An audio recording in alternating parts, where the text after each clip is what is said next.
Happy New Year, Happy New Year, Happy New Year. This is Rob from Rob's Rants.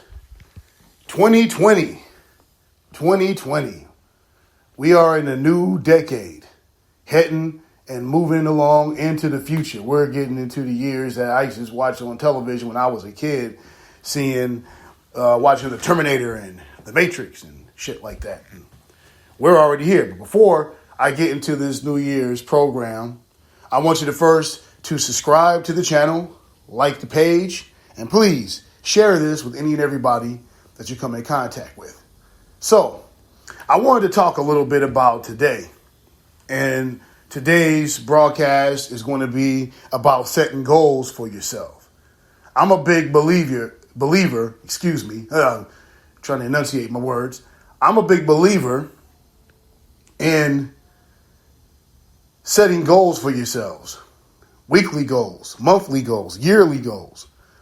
In order for you to accomplish whatever you set out for yourself and getting things done and not utilizing excuses in terms of not accomplishing those things.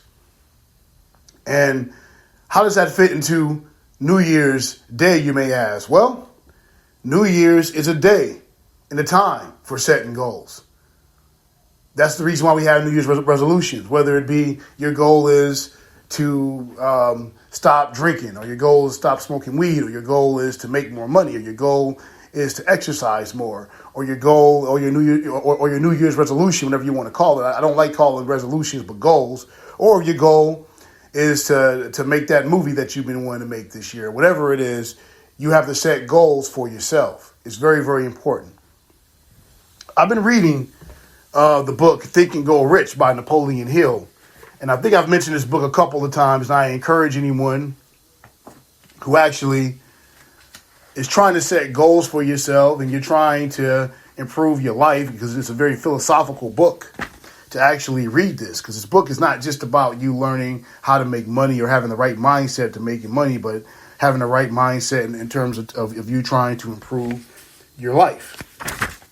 And there's actually, in the last portion of the book, a self-analysis test, and asks a bunch of different questions in terms of where are you at in terms of you trying to develop yourself as a human being. So they ask questions like, do you complain often of feeling bad? And if so, what is the cause? Do you find faults with other people at the slightest provocation? Do you frequently make mistakes in your work? And if so, why? Are you sarcastic and offensive in conversations? And it goes on and on and on, and it goes on about different questions in terms of your own personal development. One question that stood out to me that I particularly like is that it talks about, do you often see yourself as being a victim, or do you move in terms of action, which is a big thing that actually caught my attention. It's a question that caught my eye. And the reason why I'm bringing that up is because too many times, many of us, we don't want to be the change. We want to sit up and we want to make ourselves victims of things that may have happened to us. And truth be told, some of us are in fact victims. Us as black people here in America have been victims of American racism, segregation, and white supremacy since we got here. So I'm not going to sit up and say that people don't have a right, or their feelings about victimizations, particularly when it comes to us, are invalid, because they're very, very valid. However, I will say this, is that the world is not going to feel sorry for you because of things that happened to you in your past.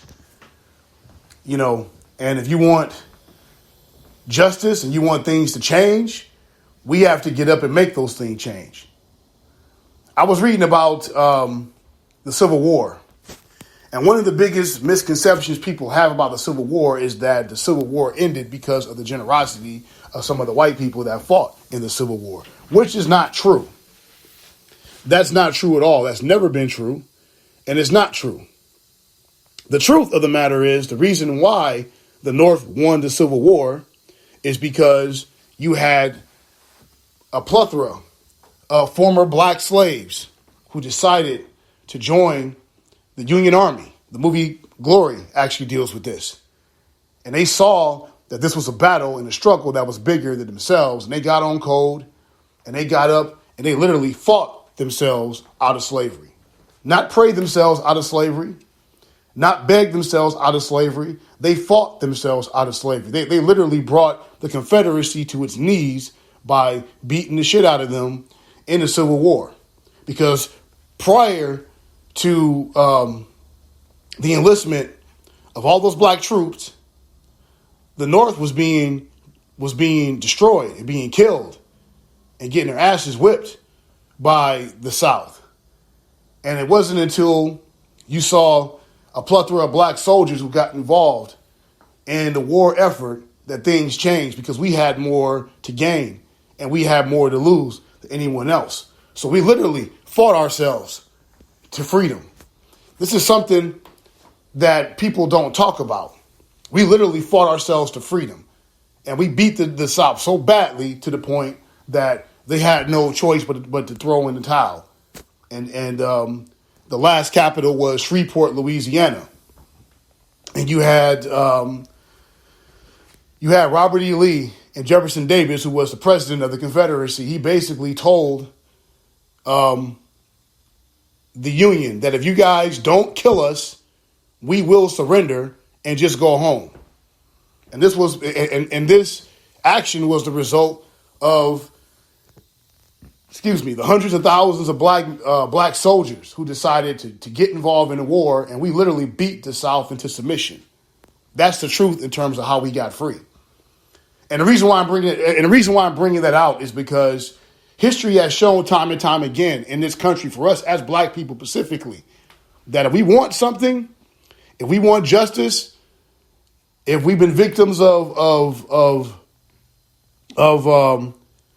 racism and terrorism in this country, it's our responsibility openly for us to get up and to challenge the status quo and make them pay and to make them give us justice. We're the only ones that will make those things happen. Just like we fought for our freedom in the Civil War, we have to fight for reparations. This American government is not going to give it to us. The only way it's going to happen is if we stand up and we fight for it. So what I propose is that for this decade, one of my New Year resolutions, and I'm talking to anybody who is a foundational black American, a DOAS, descendant of American slaves. All right? I'm talking to you. If we want reparations, we're going to have to step up this decade, and we're going to have to make things happen. We're going to have to force this government to give us economic justice, just like we forced them to give us freedom and to end chattel slavery. We're going to have to do it. We're going to have to lead the charge, and we're going to have to get on code and make things happen. That's what I mean by us not being, being a victim. We have been victims. But my thing is, do you stay in your perpetual state of victimhood, or do you actually get up and fight, and you get up and you actually don't stay down, and you go about your way to create an environment where you finally get yourself some justice for your victimization? That's exactly where I'm coming from. That's why I'm saying what I'm saying. So with that said, we need to start building ourselves an economy for those of us who are DOAS, descendants of American slaves. I know right now there's been a lot of controversy with this ADOS movement. The two founders, well, actually they weren't the founders, but the two individuals, rather, who spearheaded it, Antonio Moore and Yvette Cornell. A lot of us are distancing ourselves from these two ass clowns, and I myself am doing the same exact thing, Because with the both of them, they both have a loser mentality. They're not trying to build anything. They're not trying to fight white supremacy. All they're trying to do is keep us in a perpetual state of victimization. We need to build an economy for ourselves. We need to start building some businesses for ourselves so we can start influencing some of these politicians. And the only way that's going to happen is if we start building businesses for ourselves. Neither one of them are not talking about entrepreneurship, and all they do is intellectually masturbate, and maybe literally masturbate, maybe, I don't know. But they intellectually masturbate and their whole solution is for us to get all this government assistance without having an economy for us to build anything first for ourselves. We have to build an economy for ourselves, and then we have to go and control these politicians. They have confused a lot of people. And I've met members of the ADOS movement. A lot of them are actually pretty good people.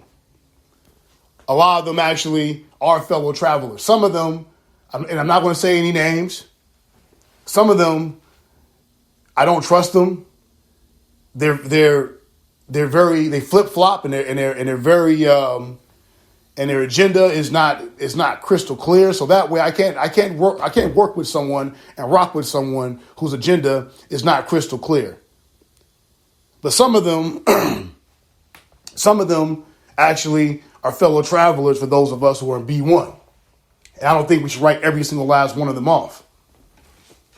So what I suggest is that depending on where you are within the U.S., whether you're in L.A., whether you're in Chicago, whether you're in D.C., Baltimore, Atlanta, New York, wherever you are, Dallas, you find yourself some like-minded people, some B1 people, folks who are qualified to do the things you want to do. That's what's important as well. People who are qualified. People who have themselves, that you see, $100,000 or so in the bank.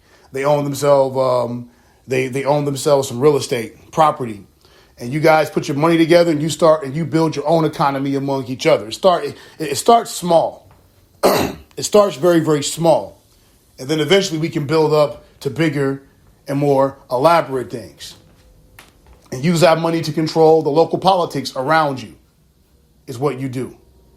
You can't control a politician if you don't have the money to have a leash on them and to make sure they follow through with whatever agenda you want them to push. That's the bottom line. So I say this New Year's 2020, this new decade, let this be a decade for Black empowerment. Let this be a decade for us to get up, to create an economy, start working with each other. Okay? Those of you who are out there also, we have to get into the habit of training with each other. Learn yourself a martial art. Get yourself in shape. If you are overweight, if you're obese, now is the time for you to get up and get yourself in shape. Don't use excuses for why it is that you're 50 pounds, 100 pounds overweight. It's time to get into shape. Because the way things are going, the way these white supremacists are out here and attacking Black folk, you being in shape, you having your gun game up, and definitely you just being in shape so you, if worst case scenario, you just have to run, that might save your life and save the lives of your family members. But this whole entire ordeal that we're going to remain unprepared, it stops this decade. It stops today, January 1st, 2020. Let this be the decade of Black empowerment, and let this be the decade where at the end of this of the 2020s, we get what we've been fighting for years, which is in fact reparations. Anyway, this is Rob from Rod's Rants. I have to go for today. I wanted to go ahead and get that out. I'm going to go ahead and share this with you guys. I will talk to you soon. Happy New Year. It's a new year, new decade. And once again, let this be the decade for Black empowerment. I will talk to all of you guys later. Be good.